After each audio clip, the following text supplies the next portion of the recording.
Zidane au PSG, qu'est-ce que ça changerait? Le Paris Saint-Germain aurait été tout proche d'un accord avec Zinedine Zidane. C'est en tout cas ce qu'assurait la presse espagnole en fin de semaine dernière.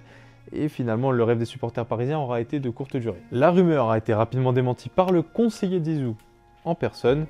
Un coup dur pour le Paris Saint-Germain qui est à la recherche du successeur de Mauricio Pochettino, même si le départ de l'Argentin n'est pas encore acté. Malgré ça, le nom de Zidane continuera certainement de circuler dans la capitale au cours des prochaines semaines.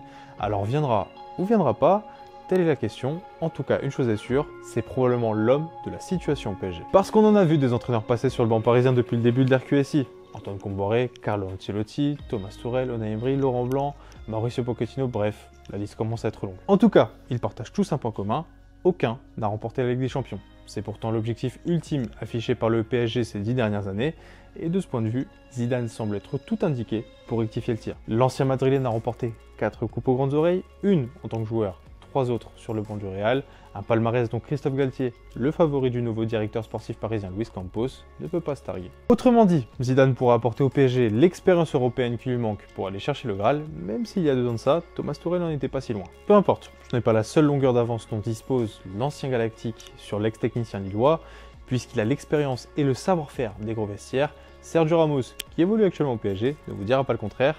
Zidane sait comment fédérer les grands noms à sa cause. En même temps, c'est pas pour rien si la question tacticien ou meneur d'homme colle encore au basque du natif de Marseille. Bref, une chose est sûre, cette spécificité est rare sur le marché des entraîneurs. Parmi les noms qui circulaient pour succéder à Mauricio Pochettino, José Mourinho était l'un des rares à cocher cette case, mais l'intéressé a spécifié qu'il voulait rester à la Roma la saison prochaine. Enfin, dernier élément, et pas des moindres, si Zidane venait à s'asseoir sur le banc parisien, ce serait une aubaine pour le championnat de France. L'attractivité est un enjeu capital pour la Ligue 1, et c'est notamment pour cette raison qu'un éventuel départ de Kylian Mbappé vers le Real Madrid faisait frémir les médias français. C'est une évidence, le profil de Zidane semble parfaitement collé au projet des Rouges et Bleus, même si pour le moment, ça paraît compromis. D'autant plus qu'un divorce prématuré avec Mauricio Pochettino coûterait cher à la direction parisienne, pas moins de 15 millions d'euros d'après l'équipe, puisque son contrat court jusqu'en juin 2023. En tout cas, une dernière question s'impose, si Zidane venait vraiment à poser ses valises à Paris et qu'il échouait, alors qui pourrait y arriver ?